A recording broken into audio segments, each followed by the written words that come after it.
Well, hello everybody, welcome back to the channel yet again. Today is a beautiful but snowy March 31st, and so I thought we would take a look at that kale and see how the aquaponics is doing, seeing if it's still running, things like that. Probably just a super quick update today. Who knows though, I could be a babbler. Stick around, find out. So my theory when I brought the kale out here was that if I put it on top of the fish tank water, the heat escaping from that would keep it from freezing up and basically dying off on me like the other one did. And I have to say, that kale is looking pretty good. Very nice, very nice.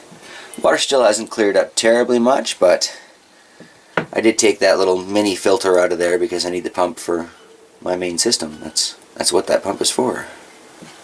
Little tiny mini ponics pump ended up dying on me, so that's not a lot of fun. Gonna have to take it apart, see if it's something I can fix or if it's just toast. Still kind of hoping to see some growth out of this elderberry, but I don't know how well it's showing up on the camera here. Its bark totally split over the course of the winter, so I just don't know. The bases of the willows that I've clipped for upstairs, not quite putting on any growth yet, but the ones upstairs have expanded quite a bit, got some nice little green branches forming on the top. So while it does appear that some of these onions were in fact frozen and dead, say these ones for example, sure looks like others still alive and growing well even with all of that ice, so that's interesting. I guess those are more dead onions there. Before it snowed, I was able to find a few more rocks to start filling up the bed with. Want to get that going. But I'm going to have to figure out a few different, I don't know, adaptations, let's say, for my aquaponic garden this year, because I only have like 6 months to really run anything outside.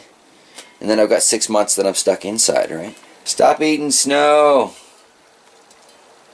He listens so well, doesn't he?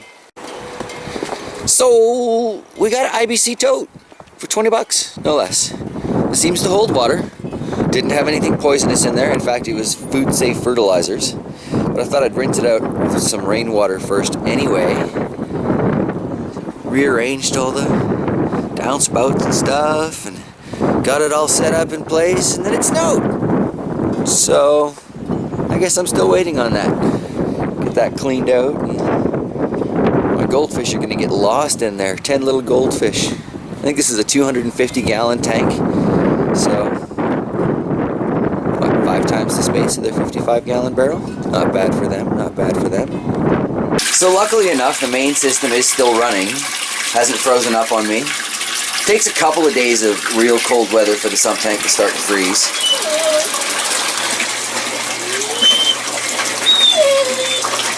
Somebody's not happy about being told to stay in here and stop eating snow.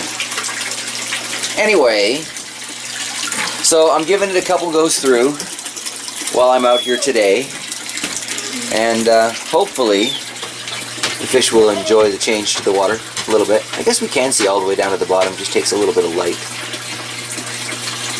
Anyway, I'm obviously going to have to make changes to this with an IBC tote in the future. It's not going to fit through that door, and I don't want to put the system outside. I'm not yet prepared to build a greenhouse. So what's the solution, eh? I thought about the long shed there, but it wouldn't fit through either one of the doors.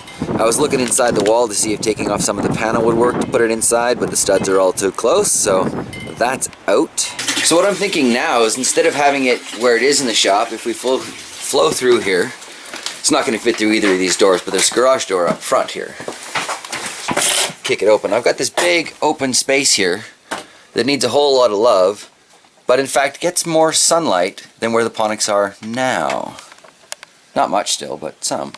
A lot of previous owner leftovers that I'll get to go through and see what's around. But behind this big orange tarp is, you know, garage door. Not quite a full-size garage door, like you couldn't get a truck through there or anything, but maybe a Fiesta, a Yugo, classic 80s Civic.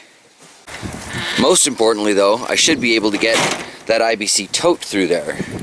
And then, this is, the sun blasts down on this, right? It's a south-facing wall.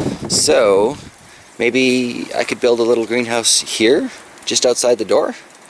I don't know.